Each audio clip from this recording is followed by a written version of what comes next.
जो पिला माने डाली ना शुणिले चिड़ती से पिला मानक पई आज यही डाली रेसिपी खाली पिला माने नुहे बड़ माने भी यही डाली थरे खाइले सबु बेले खाइबा को मन करिवे। तो आज रेसिपी आपण मानको जदि पसंद आसिला बिंदुरोसेई चैनल को सब्सक्राइब करनेबे पाखरे बेल आइकन को प्रेस करनेबे। एठी मु नेइची हाफ कप मुग डाली मार्केट रे मिलुथुवा मुग डाली नेइची आपण चाहिले गां रे जो मिलुथुवा देसी मुग डाली मध्य नै परिबे।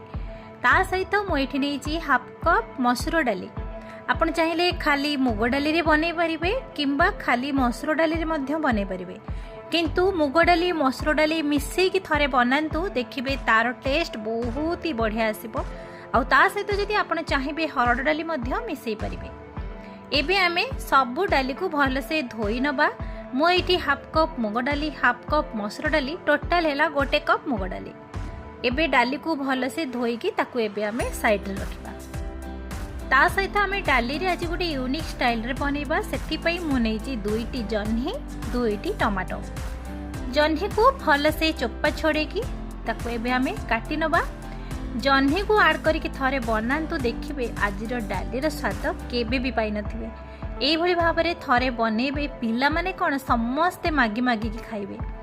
एई भली भाबरे जन्ही रो चोपा को छड़े की ताकू छोट छोट पीसेस रे एई भली भाबरे काटी नेबे। आपण जदि चाहिबे जन्ही को टिके बड़ बड़ पीसेस रे मध्य काटी परिबे। तो एबे चलंतु गोटे प्रेशर कुकर नबा। सेथिरे आमे धोई की रखिथिबा डाली को प्रथमे ऐड करबा। जेतिकी डाली नेइथिबे तार 3 गुणा एथिरे आमे पानी दबा। आपण जेतिकी ग्रेवी करिवे से अनुसार पानी देबे। जदि टिके काठुआ ग्रेवी करिवे तो अल्प पानी देबे, जदि टिके पतला ग्रेवी करिवे तो अधिक पानी देबे। ता सहित आमे काटिकी रखिथिबा जन्ही टमाटो को मध्य ऐड करबा। एठी भापुथिबे कंचा जन्ही को मध्य डाली रे ऐड करा होची, किंतु एई प्रोसेस रे थरे बनेबे कंचा जन्ही रो तार जो स्वाद डाली सहित बहुत ही टेस्टी आसीबो। ता सहित आमे गोटे तेजपत्र ऐड करबा, अल्प किछि गोलमरीच, अल्प किछि लवंग, अल्प किछि दालचीनी काठ, 4 रु 5टी छोट पियाज।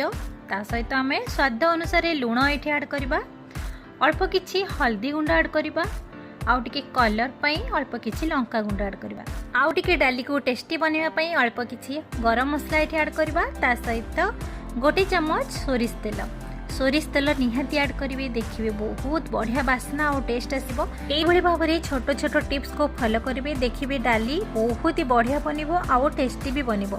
एठी आमे सब जिनस को मिसी साला परे प्रेशर कुकर रो कवर को दे दबा। आ गैस रो फ्लेम को लो रु मीडियम रे रखी की आमे ताकू 5 मिनिट पर्यंत सिझिया पई छाड़ीबा, जेमिति की 3टी हुइसिल आसीबो। 3टी हुइसिल आसी साला परे प्रेशर कुकर को ठंडा करके एठी आमे ताकू चेक करबा। एठी देखंतु केते सुंदर भाबरे डाली सिझिकी पूरा मिसी जाईची आ परिबा मध्य भी मिसी जाईची। आपण जदि तड़का डाली भली जदि गोटा गोटा डाली रखिबा को चाहुचंती ताहाले 1 रु 2टी हुइसिल आसीबा भितरे ही गैस को बंद करदेबे आ पानी रो क्वांटिटी कम करदेबे। तो एबे चलो तो छुंको लगेबा। एठी गोटे पैन नेची, सेथिरे 2 चम्मच सोरिष तेल नेची, 1 चम्मच फुटण ऐड करबा। जदि आपण फुटण खाइबा को चाहुनांती 1 चम्मच जीरा मध्य ऐड करि परिबे। ता सहित सुखिला लंका, अल्प किछि काटिकी रखिथिबा पियाज को 2 मिनिट पर्यंत हल्का टिके भाजीबा। हल्का गोल्डन कलर हेई आसिले आमे सेथिरे आउ किछि जिंस ऐड करबा। एठी आमे 2 चम्मच छेचा अदा रसुण ऐड करबा। आपण चाहिले अदा रसुण पेस्ट मध्य ऐड करिवे किंबा खाली रसुण छेचा मध्य ऐड करि परिबे। जदि आपण उपास व्रत रे बनौचंती पियाज रसुण को स्किप करि परिबे। तो एबे आमे सब जिनस को भाजी साला परे अल्प किछि हेंगु ऐड करबा। हेंगु निहाती ऐड करिवे, देखिबे बहुत ही बढ़िया गोटे बास्ना आसीबो डाली रो।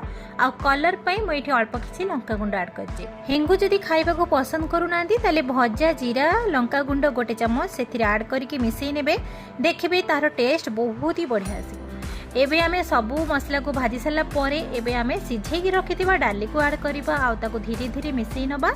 2 मिनिट पर्यंत ताको भल से फुटिबा पई छाड़ीबा। देखिबे फुटी फुटी टिके बहलिया हेई आसीबो। एइठी देखंतु केते सुंदर भाबरे देखा जाउची कलर, आउ ग्रेवी भी बहुत सुंदर भाबरे भी बनीची। जन्ही भी टिके टिके देखा जाउची, बढ़िया से सिझिची, तार बास्ना भी बहुत बढ़िया आसुची। एइठी आपण चाहिले देसी घियो मध्य 1 चम्मच ऐड कर परिबे, किंतु मैं एइठी 1 चम्मच सोरिष तेल ऐड करिची। सोरिष तेल ऐड करिवे, देखिबे तार गोटे बास्ना बहुत बढ़िया आसीबो। आपण चाहिले धनिया पत्र मध्य गार्निशिंग करि परिबे किंबा कस्तूरी मेथी पाउडर मध्य देई परिबे, गरम मसला मध्य ऐड करि परिबे।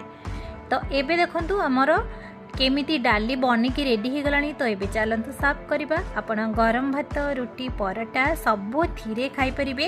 एई डाली थरे बनैले ना आउ किछि भी तरकारी भी दरकार पड़िबनी। बिना तरकारी रे केवल एई खाली डाली रे आपण भात रुटी पराठा सबू किछि खाई के सफा करदेवे। आ पिला माने थरे एई डाली खाइले ना सबु बेले कहबे एई डाली घरे बनेवा पई। खाली पिला माने नुहे बड़ माने मध्य खाई साला परे कहबे खाली एई डाली ही बनेबे। केमिति लागिला आजिरो एई जह्नी डाली रेसिपी आपण माननको निश्चित भाव में पसंद आसीथिबो। जदि भी पसंद आसीथिबो बिंदुरोसेई चैनल को सब्सक्राइब करिनेबे, पाखरे बेल आइकन को प्रेस करिनेबे, आउ छोटिया कमेंट करने को जमा भी भूलिबेनी। पुणी देखा हबो नुआ वीडियो रे। से पर्यंत नमस्कार।